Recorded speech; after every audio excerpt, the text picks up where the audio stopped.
오늘 우리가 읽을 하나님의 말씀은 누가복음 17장 11절에서 19절 말씀입니다. 누가복음 17장 11절에서 19절 함께 읽도록 하겠습니다.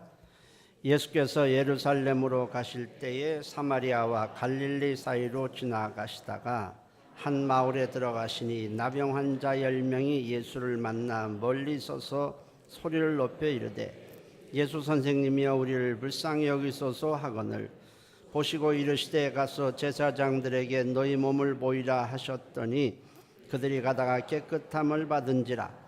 그 중에 한 사람이 자기가 나은 것을 보고 큰 소리로 하나님께 영광을 돌리며 돌아와 예수의 발 아래 엎드려 감사하니 그는 사마리아 사람이라. 예수께서 대답하여 이르시되 10사람이 다 깨끗함을 받지 아니하였느냐? 그 아합은 어디 있느냐? 이 이방인 외에는 하나님께 영광을 돌리러 돌아온 자가 없느냐 하시고 그에게 이르시되 일어나 가라 네 믿음이 너를 구원하였느니라 하시더라. 아멘. 기도합니다. 살아계신 하나님, 우리가 지금 듣는 것은 사람의 말이 아니라 하나님의 말씀입니다. 귀로 듣지만은 우리의 마음의 변화가 일어나지 아니하면 그 말씀은 그냥 흘러가 버립니다. 우리의 마음을 붙들어 주시고 변화시킬 분은 성령님이십니다. 마음을 들이게 하시고 성령님께서 우리의 마음과 생각을 변화시켜 주시옵소서. 예수님의 이름으로 기도했습니다. 아멘. 해볼까요? 감사가 있는 예배. 우리가 읽은 본문은 10명의 나병 환자가 치유받는 기적을 기록을 하고 있습니다. 성경에는요 많은 기적, 이적이 나오는데 이 이적을 중요하게 다루고 있습니다. 주님께서 이적을 행하신 목적은 그 이적을 통해서 예수님이 하나님의 아들이시다, 사람의 몸을 입고 오신 하나님의 아들이요 우리의 메시아 곧 그리스도 되심을 믿고 예수를 믿음으로 영생을 얻도록 하기 위함입니다. 요한복음 20장 31절에 이것들을 기록하면 너희로 예수께서 하나님의 아들 그리스도이심을 믿게 하려 하며 또 너희로 믿고 그 이름을 힘입어 생명을 얻게 하려 함이라 했습니다. 그런데 본문의 이적은 예수님이 메시아 되심을 넘어서 또 다른 메시지를 우리에게 주고 있습니다. 그것은 주님으로부터 치유받고 구원받은 후에 우리가 어떻게 주님께 응답하며 살아야 하는지에 대해서 말씀하고 있습니다.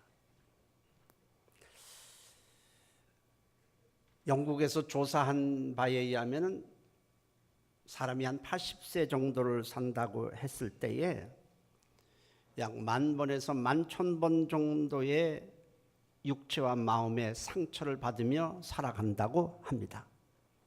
평균적으로 따진다면 약 3일에 한 번꼴로 사람은 어떤 형태로든지 아픔을 겪고 살아간다는 거예요.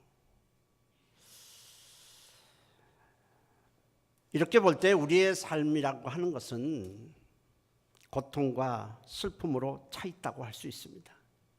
욥기서 5장 7절에 보면 사람은 고생을 위하여 났다고 했는데 실제로 그래요. 게다가 우리의 삶의 마지막이 그동안에 어떻게 살았든, 돈을 벌고 살았든, 출세를 하며 살았든 결국 마지막이라는 것이 죽음으로 끝나기 때문에 어떤 면에서 인생이라고 하는 것은 절망과 어둠이라고 단정할 수도 있어요. 뭐 아무리 잘나고 뭐 인기 얻고 뭐 그래도 결국 죽음으로 다 끝나는 것 아니겠습니까? 이런 절망과 어두움뿐인 우리 인생에 찾아오셔서 구원을 주시고 영생을 주시고 천국을 주시는 주님께 우리가 어떻게 응답하여 하며 살아야 할까?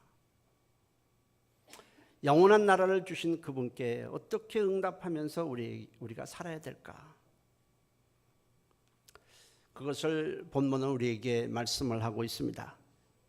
오늘 본문은 이 10명의 나병 환자들이 어떻게 해서 치유를 받을 수 있었는지, 그리고 치유받은 후에 어떻게 하나님께 우리가 응답하며 살아야 되는지, 진짜 축복이 무엇인지에 대해서 말씀하고 있습니다. 먼저 우리는 나병 환자들이 어떻게 치유를 받을 수 있는지부터 알아봅니다. 나병 환자들이 치유받을 수 있었던 것은 믿음으로 주님께 나아갔기 때문입니다. 레위기를 보면 옛날에 문둥병자라고 그랬는데 나병 환자로 판명을 받은 자가 취해야 될 자세를 기록을 하고 있습니다. 3가지를 기록하고 있는데 나병에 걸리면 첫째는 옷을 찢고 머리를 풀고 슬퍼하고 애통하는 모습을 보여야 합니다. 웃거나 그렇게 하면 안 돼요. 항상 슬퍼하는 모습, 항상 애통해하는 모습, 그리고 머리를 풀어야 돼요. 누구든지 나병 환자가 지나가면 그의 모습을 보고 쉽게 알 수 있도록 했습니다. 이건 죽은 자처럼 살아야 된다는 겁니다. 나병에 걸린 것만 해도 참 괴로운데 평생을 죽은 자처럼 살라는 겁니다. 두 번째는 윗입술을 가려야 합니다. 이렇게 손으로 이렇게 윗입술이 보이지 않게 가리는 거죠. 이것은 극심한 자기 비하를 가리킵니다. 나는 사람들과 마주 대하며 말할 수 있는 자가 아니라는 겁니다. 우리가 사람과 말할 때 아주 좀 밑에 사람들은 이렇게 하고 말을 하죠. 이것처럼 자기를 지극히 모든 사람 앞에서 낮추라는 겁니다. 당당하게 사람들과 마주대하며 말할 수 있는 그런 자격이 없다는 겁니다. 그리고 사람들이 눈에 띄면은 부정하다, 부정하다 외쳐서 가까이 오지 못하도록 해야 합니다. 그래서 병이 전염되지 않도록 해야 합니다. 사람들만 보면 부정하다, 부정하다 해서 가까이 오는 것을 막아야 합니다. 셋째는 사람들이 사는 마을 밖에서 살아야 합니다. 이스라엘 백성들은 성 안에 주로 살게 되는데 예루살렘 성 안에는 성전이 있고 거기는 하나님을 예배하는데 나병에 걸린 자는 하나님께 예배 드릴 수도 없고 하나님을 가까이 해서도 안 된다는 거예요. 자, 그러니 사람들과 격리돼 있죠. 부정하다, 부정하다 해야죠. 머리를 풀고 옷을 찢고 슬프고 애통하는 모습을 보여야 되죠. 한마디로 그들은 살아 있어도 죽은 자처럼 살아야 한다는 것입니다.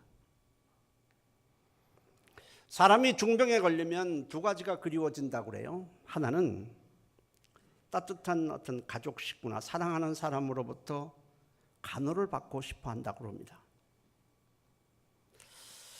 또 하나는 자신은 죽을 병이 아니고 나을 수 있다는 희망의 소리를 듣고 싶어 한다는 겁니다. 그렇겠죠. 중병에 걸렸을 때 사랑하는 가족으로부터 위로도 받고 간호도 받고 또 살 수 있다, 그런 희망적인 소리를 듣고 싶어 하는 것은 당연할 것입니다. 그러나 나병에 걸리면 가족이나 사랑하는 사람과 같이 할 수 없습니다. 간호를 받을 수도 없고 내동댕이 쳐지게 됩니다. 또 다시는 회복할 수 있다는 어떤 말도 들을 수 없습니다. 그들의 삶은 좌절과 절망과 낙심뿐입니다.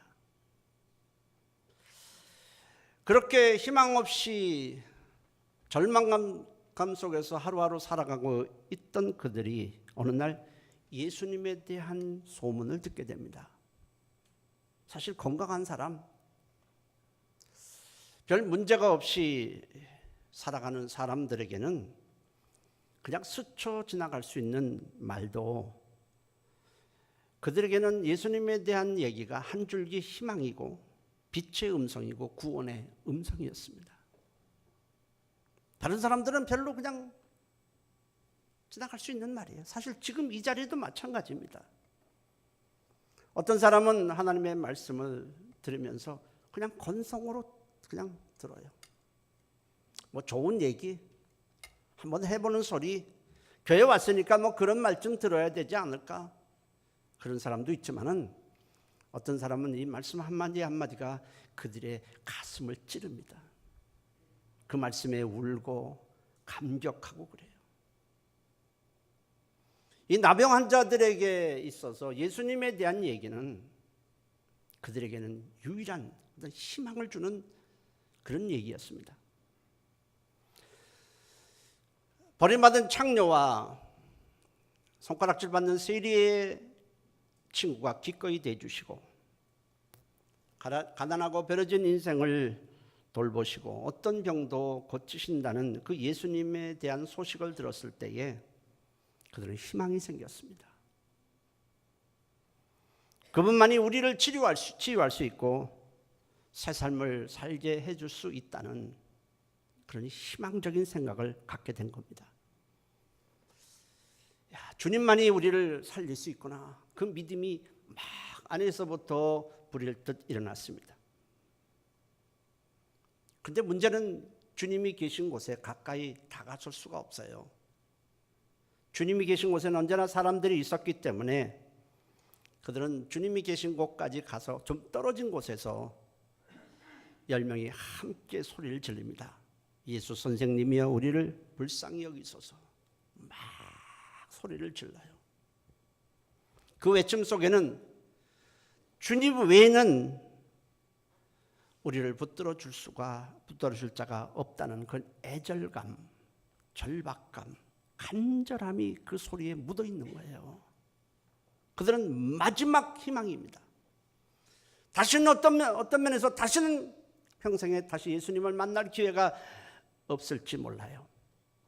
자기들이 있는 그 가까이에 예수님이 오셨는데 이것이 그들에게는 유일한 기회요, 마지막 기회예요. 새 삶을 살고 있는 절호의 기회입니다. 그들이 그냥 한번 해보겠어요? 선생님 한번 고쳐주세요 이런 식으로 말하지는 않았을 겁니다.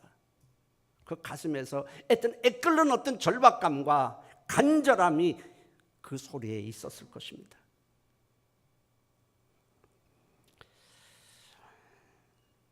그들은 부정하다 외쳐야 하는데 그 대신에 우리를 불쌍히 여겨달라고 외쳤습니다. 그들이 외치는 이 절박한 음성을 주님이 들으셨습니다. 우리는 고아처럼 우리를 내버려 두지 않겠다는 주님의 약속을 믿어야 합니다.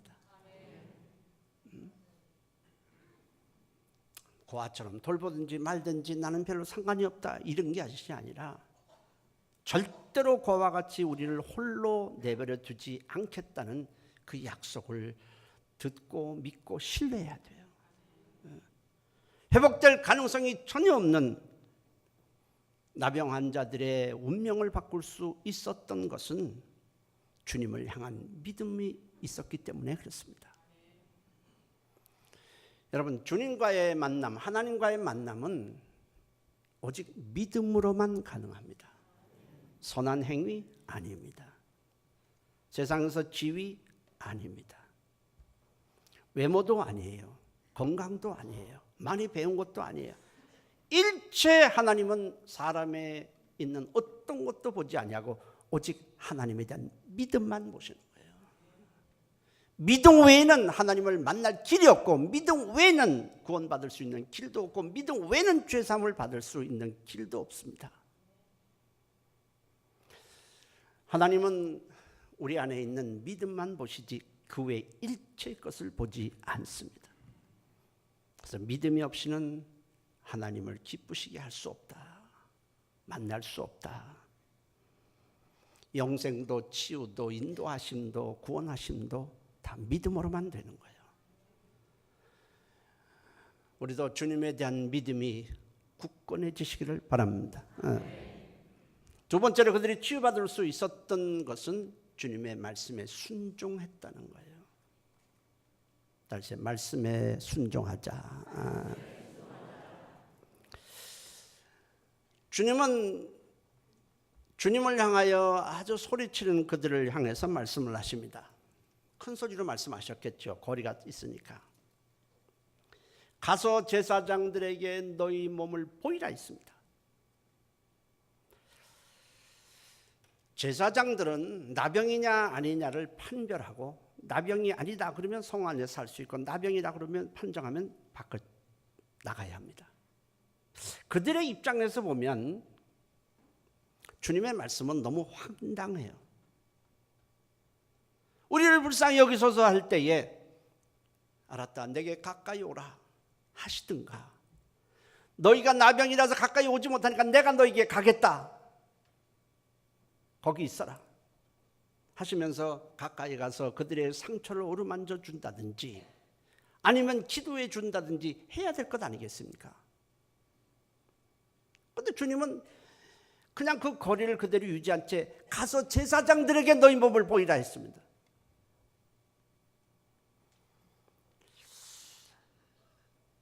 자, 주님 말씀대로 성을 향해서 예루살렘 성 안에 있는 제사장들을 만나기 위해서 갔다가는 사람들에게 돌팔매질을 당하든지 아니면 저들이 나병에 걸려서 그 절망감 속에 살더니 이제는 미쳤구나 할 것입니다.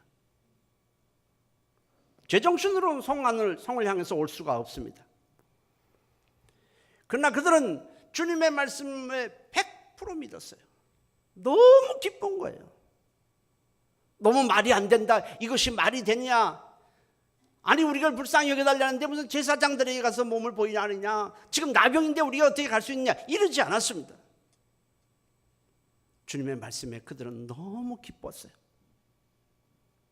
그리고 제사장들이 있는 성 안으로 갑니다. 어떻게 갔겠어요? 천천히 걸어갔겠어요? 아닐 겁니다. 주님이 우리에게 말씀하셨다, 주님이 우리에게 응답하셨다, 제사장들에게 가라 했으니 빨리 가자, 뛰어갔을 거예요. 너무 기뻐서 뛰어가는 도중에 각자를 보니까 전부 나병이 나았습니다. 아멘. 그들이 가다가 깨끗함을 받은지라, 나병이 나은 것을 발견한 것입니다. 성경에서 기적을 경험하는 데 있어 아주 중요한 단어는 순종이라는 단어예요. 믿고 순종을 거치지 않고는, 믿음에 의한 순종을 거치지 않고는 이적은 일어나지도 않고 경험할 수도 없습니다. 성경은 우리의 신앙에서 순종이 얼마나 중요한 것을 강조하고 있습니다. 베드로가 어부로서 밤새 고기를 잡았지만은 잡지 못했습니다. 그래서 아침에 그물을 정리하고 있는데 예수님이 가까이 와서 말씀을 하십니다. 베드로야, 너 그 그물 정리하고 있는데 다시 그물을 가지고 배를 타고 저 깊은 데로 가서 그물을 던지라 했습니다. 그 아침에는, 갈릴리 호수의 아침에는 고기가 안 잡힙니다. 그것은 베드로가 잘 알고 있어요. 어부로서의 경험이 풍부하기 때문에 잘 알고 있습니다. 자, 납득이 안 되는데 어떻게 순종을 합니까? 이해가 안 되는데 어떻게 순종을 합니까? 상식에 맞지 않는데, 경험에도 맞지 않는데 어떻게 순종을 합니까? 근데 여기서 베드로가 놀라운 반응을 보입니다. 납득도 안 되고 내 경험에도 맞지 않지만은 주님이 말씀하시니까 내가 던지겠습니다. 그랬더니 그물에 고기가 가득 잡혔습니다. 이적을 경험한 거예요. 베드로가 그때 예수님 발 아래 엎드리죠. 당신은 하나님의 아들입니다. 우리 인간의 상식과 경험을 뛰어넘는 일을 하시는 바로 하나님의 아들입니다. 여러분, 순종이라는 것은 내 생각과 일치가 되고 납득이 되어야 하는 것이 아니라 하나님의 말씀에 나를 내려놓고 행동하는 겁니다. 주님은 지혜로운 자와 어리석은 자에 대해서 이렇게 말씀을 하셨어요. 마태복음 7장 24절에서 26절에 누구든지 나의 말을 듣고 행하는 자는, 나의 말을 듣고 행하는 자는 그 집을 반석 위에 지은 지혜로운 사람 같으리니 비가 내리고 창수가 나고 바람이 불어 그 집에 부딪히되 무너지지 아니하리니 이는 주추를 반석 위에 놓은 까닭이요 나의 말을 듣고 행하지 아니하는 자는 그 집을 모래 위에 지은 어리석음 같으니라. 어리석은 사람이다. 얼마나 말씀을 많이 들었는가, 얼마나 말씀 지식이 많은가, 얼마나 신앙생활을 오래 했는가가 중요한 것이 아니라 말씀에 순종하는지 안 하는지로 지혜로운 사람과 어리석은 자로 나뉜다는 겁니다. 말씀에 순종함으로 지혜로운 자가 되시기를 바랍니다. 왜 하나님의 말씀에 순종하지 않을까요? 왜 사람들이 하나님의 말씀을 들을 때 순종하지 않을까? 내 기준, 내 생각, 내 상식, 내 경험을 갖고 있기 때문에 그래요.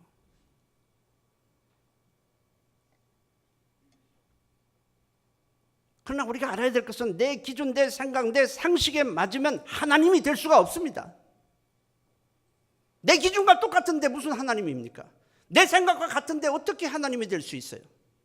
당연히 달라야 돼요. 당연히 우리의 기준과 맞지 않아야 되는 거예요. 이사야 55장 8절 9절에 내 생각이 너희의 생각과 다르며 내 길은 너희의 길과 다름이니라. 여호와의 말씀이니라. 하늘이 땅보다 높음 같이 내 길은 너희의 길보다 높으며 내 생각은 너희의 생각보다 높음이니라. 여러분, 순종은요 어린아이가 잘해요. 어른이 되면 참 순종 안 해요. 왜 그럴까요? 어린아이는 자기 기준이 없어요. 자기 지식이 없어요. 한 3살 먹은 아이한테 너 이거 좀 뭐 해라 그러면 잠깐요 생각 좀 해보고 그러면서 말합니다. 엄마, 내 기준에는 엄마 말이 틀렸어. 그저 주먹밖에 날아갈 것이 없습니다. 그 어린아이는 설정이 안 돼 있어요. 그러니까 어른들의 말에 따라요. 그런데 사람이 자라면서 그 별것도 아니고 진리도 아닌 세상의 지식, 자기가 경험해봐, 나이가 많아 경험해봐 얼마나 경험하겠어요. 그걸 가지고 자기를 딱 주장을 합니다. 그리고 거기에 맞지 않으면 배척을 해버리는 거예요. 그러니까 순종이 안 되는 거예요.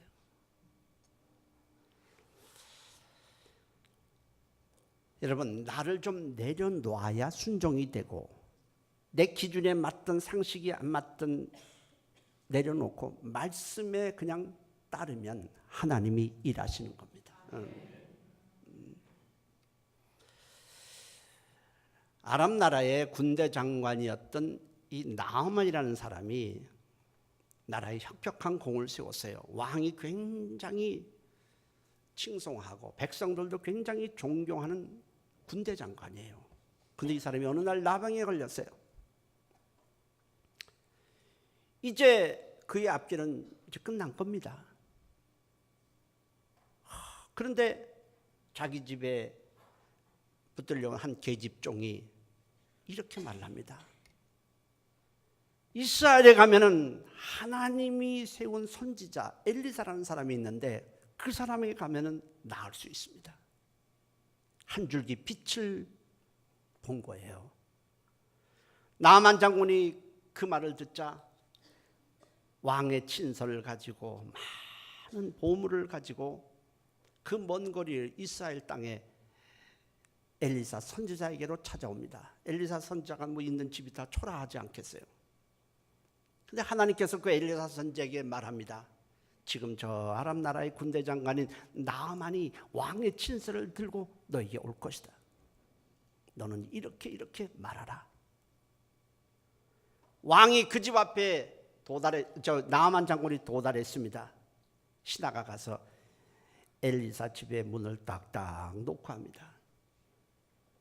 그런데 엘리사는 나오지 않고 미리 다 알았겠죠. 사람을 보내서 우리 장군님이 오십니다. 다 얘기했겠죠. 뚝 문을 여니까 종이 하나가 얼굴 빼꼼히 내밀더니 우리 선지자님이 이렇게 말씀하셨습니다. 요단강 가서 몸을 7번 들어갔다 나왔다 담그라 하십니다. 그러면 치유될 것이라고 하십니다. 나아만 장군이 그 말에 얼마나 마음이 상하고 얼마나 마음이 불쾌했는지 몰라요.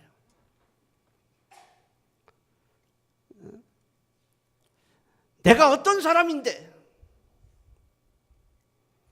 내가 이런 취급을 받으려고 여기까지 왔단 말인가? 아니 요단강 물에 7번 들락날락 한다고 해서 어떻게 나병이 낫는단 말인가? 화를 내며 돌아가려고 하는데 한 신하가 나서서 말합니다. 장군님, 병을 낫기 위해서 이보다 더 큰 일을 하라고 해도, 더 어려운 일을 하라고 해도, 더 힘든 일을 하라고 해도 당연히 하지 않겠습니까? 하물며 물에 들어갔다 나와 7번 들어갔다 나왔다 함으로 치유받으라고 하는데 못할 것이 무엇이겠습니까? 하나님이 물론 치료하시는 방법은 수만 가지입니다. 각 사람에게 맞게 하나님이 치유 방법을 정하시는 거예요. 신하의 말에 나아만이 성질을 누그러뜨리고 자기 판단을 내려놓고 기준을 내려놓고 순종을 합니다. 왜 하나님이 7번씩 그러라고 그랬을까? 물에 들어갔다 나오면서 자기를 죽이는 겁니다. 나갔다 내려면서 세상 지위도 내려놓고 자기 기준도 내려놓고 다 내려놓게 만드는 거예요. 6번까지도 들어갔다 나왔는데 아무 일도 벌어지지 않아요. 이제 나아만은 다른 거 다 세상에 아무도 소용없습니다. 오직 그 말씀 하나를 붙잡고 끝까지 순종하는 거예요. 자기는 없어지고 세상과 자기는 다 없어지고 오직 하나님만 바라보는 겁니다. 7번째 물에 들어갔다 나왔는데 나병이 깨끗해졌더라. 할렐루야. 이게 순종이에요. 순종. 나를 내려놓지 못하면 하나님의 말씀에 순종할 수가 없어요. 오히려 똑똑한 사람이, 많이 배웠다는 사람이, 잘난 사람이 오히려 순종을 하지 않아요. 가끔 그러죠. 목사님이 이번에요 우리 교회에 굉장한 사람 옵니다. 그 사람은 학위가 어떻고 뭐 세상 지위가 어떻고 막 그러면 저는 그래서요 그 사람 우리 교회 하면 큰 일꾼 될 거예요. 그래서 저는 반대로 생각해요.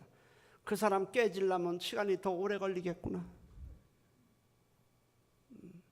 그렇지 않아요, 여러분. 순종은요 내 방법대로 하는 것이 아니라 하나님의 방법대로 하는 겁니다. 그래서 10명이 다 치유를 받았습니다. 우리가 여기서 하나 주의해야 될 것은 주님께 치유받았을 때 주님께 감사함으로 예배할 때에 온전한 축복을 받는다는 거예요.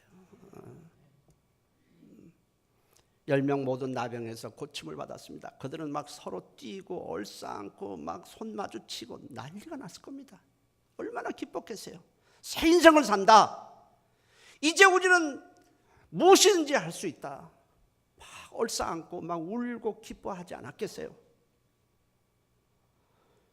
그런데 그 중에 10명 중에 한 사람, 사마리아 사람, 그 사람은 막 부둥켜 안고 울고 기뻐하다가 돌아서서 주님께 감사하기 위해, 주님께 예배하기 위해 달려왔습니다.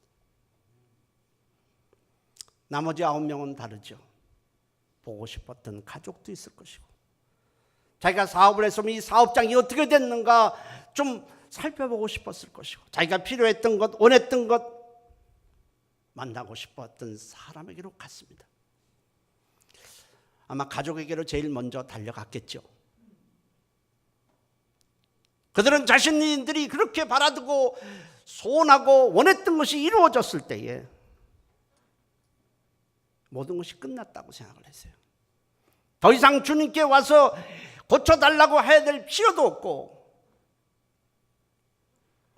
주님을 따라야 할 필요도 없고, 주님을 예배해야 된다고 생각하지 않았습니다.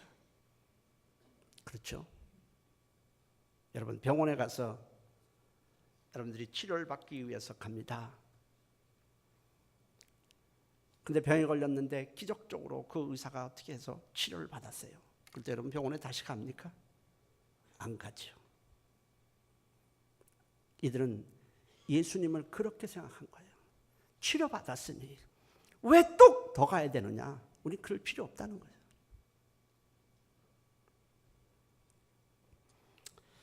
주님께서 10명을 치료해 주신 목적은 무엇입니까? 이제 사람처럼 살도록 하기 위해서가 아니라, 이제 고쳐주시는 주님이 바로 너희의 구원자다, 메시아라는 사실을 저들로 믿도록 하고, 이제는 예수님을 예배하고 따름으로 더 완전한 축복을 받도록 하기 위함이었습니다. 그것이 치료하신 목적이에요. 그러나 그들은 돌아오지 않았어요. 우리는 당면한 문제만 해결되면 그 이상은 별로 중요하게 생각하지 않습니다. 평소 때도 기도하지 않던 사람이 문제만 생기면 막 기도해요. 와서 예배 드려요. 그러다 문제가 딱 해결되면 기도하지도 않고 예배 드리지도 않습니다. 다를 것이 뭐가 있겠어요? 그러나 정말 중요한 것은 구원을 주신 주님께 나와서 더 완전한 축복을 받는 겁니다. 사마리아는 이는 주님께 돌아와서 감사하며 엎드렸습니다. 그런데 엎드렸다는 이 헬라어 원어는 크게 절을 하다, 인사하다는 뜻이 아니고 주님을 하나님의 아들로 알고 예배했다는 거예요.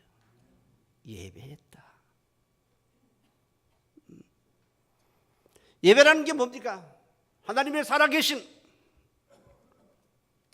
또 하나님께서 그 아들을 십자가에 내주심을 통해서 우리에게 구원해 주신 것에 대한 피조물의 응답이 예배입니다. 예배는 지금 받은 피조물이 살아계신 하나님께 할 수 있는 최고의 행위요, 최고로 값어치 있는 행위입니다.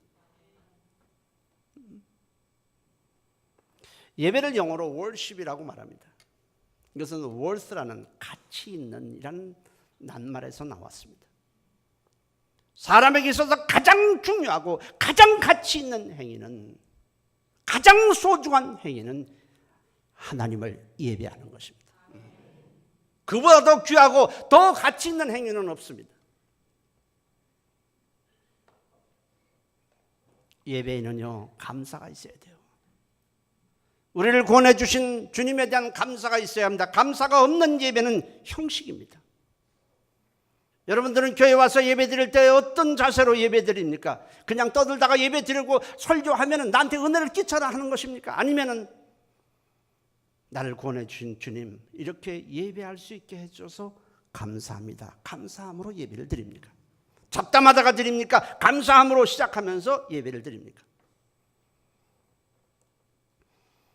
주님은 이 돌아온 한 명의 사마리아 사람에게 10사람이 다 깨끗함을 받지 아니하였느냐? 그 9은 어디 있느냐? 이 이방인 외에는 하나님께 영광을 돌리러 돌아온 자가 없느냐 하셨습니다. 9명이 돌아오지 않은 것에 대한 섭섭함으로 말씀하시는 것이 아닙니다. 어떻게 고침받았는데 나한테 이럴 수가 있느냐? 이 섭섭함 때문에 말씀하신 것이 아니라, 그들도 사마리아 사람처럼 주님께 돌아와 감사하고 주님께 예배하는 삶을 산다면 얼마나 좋을까, 안타까워서 하시는 말씀이에요. 안타까워서. 여러분, 주님께서 이 땅에 계실 동안에 수많은 사람들이 주님으로부터 고침을 받았습니다. 그러나 정작 주님께 돌아온 사람은 극소수예요. 사람들이 얼마나 자기 필요에 따라서, 자기 욕구에 따라서 하나님을 예배하는지를 알 수가 있는 장면입니다. 그들의 믿음이라고 하는 것은 병 고치는 것으로 끝나고 말았습니다. 하나님과 영원히 상관없는 자가 되고 말았습니다. 당연히 그들은 구원도 없고 멸망에 이르렀을 겁니다. 그 나병에서 고침을 받았지만은 그들은 영원히 하나님과 상관없는 버림받은 자가 되고 말았습니다. 그들은 주님과 영원히 천국에서 함께 할 수 있는 그 영광을 놓치고 말은 겁니다. 주님을 만났는데, 그 엄청난 치유를 받았는데 그들은 멸망에 이르렀습니다. 그러나 돌아온 한 명은 나병에서 치유받은 후에 주님을 예비함으로 구원을 받았어요. 영생을 얻었어요. 주님 말씀입니다. 누가복음 17장 19절에 일어나 가라. 네 믿음이 너를 구원하였느니라. 그 사람은 병이 낫는 것보다 더 엄청난 축복을 받았고 더 엄청난 은혜를 받았고 천국을 기업으로 받았습니다. 구원을 주신 하나님께 대한 감사를 잃어버린 자는 미래가 없습니다. 우리는 평생 주님께 감사하며 살아야 하는 것입니다. 혹시 여러분 이 중에서 지라도에 가본 적 있습니까? 지라도에 가본 사람 손 한번 들어보세요. 없어요? 나병 환자들이 모여 사는 곳이 소록도입니다. 소록도에 있는 나병 환자들이 거의 다 예수를 믿고 있어요. 그들은 하나님을 지라도 하나님이라고 불러요. 저는 지라도에 많이 가봤어요. 그것이 어디 있는지 제가 말씀을 드리려고 합니다. 하박국 3장 17절에 있어요.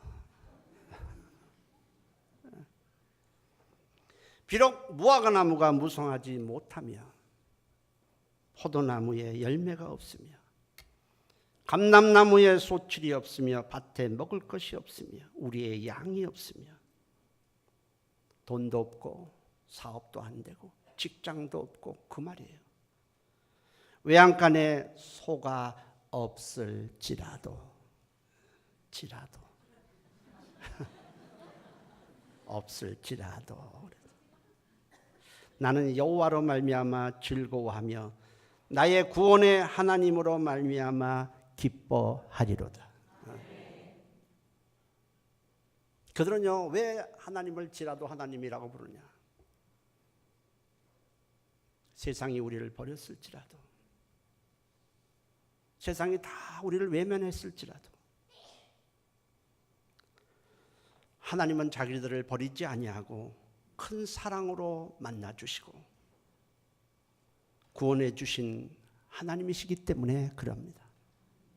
그래서 저들은 하나님께 예배할 때마다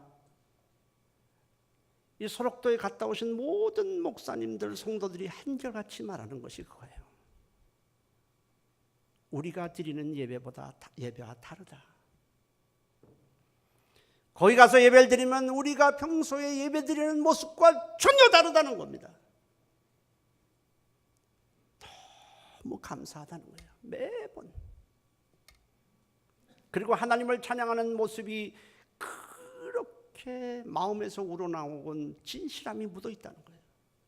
세상이 우리를 버렸을지라도, 심지어 가족이 우리와 함께 없을지라도, 함께 하지 못할지라도 하나님은 우리와 함께 하신다는 거예요. 하나님은 우리를, 이 나병에 걸린 우리를 안아주셨다는 거예요. 구원을 주셨다는 거예요. 그래서 하나님은 지라도 하나님이십니다. 여러분에게 있어서 하나님은 어떤 하나님입니까? 내 필요가 채워지고 내 욕구가 채워지면 더 이상 가까이 할 필요도 없고 주님을 그렇게 간절히 찾을 필요도 없고 섬겨야 할 필요도 없는 그런 하나님입니까? 아니면 어떤 상황에서도 감사하며 예배하며 섬기는 하나님입니까? 환난이나 핍박이나 질병이나 어려움이 우리에게 있을지라도, 주일에 놀러 갈 일이 있을지라도, 주일에 다른 것이 바쁜 일이 있을지라도 나를 이 죄와 사망과 영원한 심판에서 구원해 주신 하나님께 감사하며 예배 드려야 하지 않겠습니까? 우리는 시간과 마음과 물질과 몸을 드리는 감사하는 참 예배자가 되시기를 주의 이름으로 축원합니다. 기도하십니다. 동성으로 기도합니다. 하나님, 지라도 하나님이 나의 하나님이 되게 하시고 감사가 있는 예배가 되게 하시고 주님께 드리는 예배가 되게 도와주세요.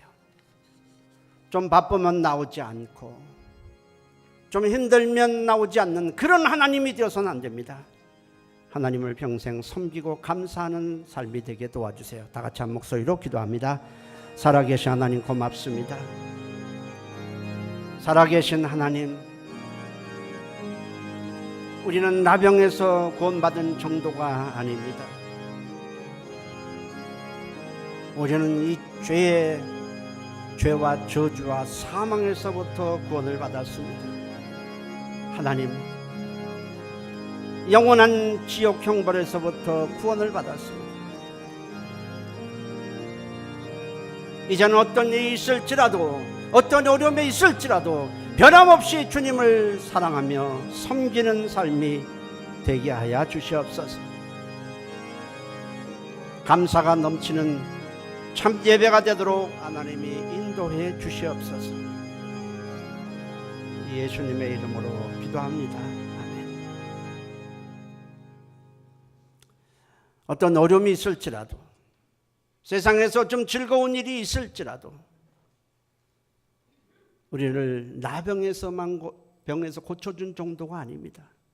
죄와 저주와 영원한 파멸과 사망에서 구원해 주신 하나님을 변함없이 감사하며 예배드리는 삶이 되게 하여 주시옵소서. 주님께 시간을 드리는 것 아까워하지 않게 하시고, 물질 드리는 것 인색함으로 하지 않게 도와주시고, 시간을 드리는 것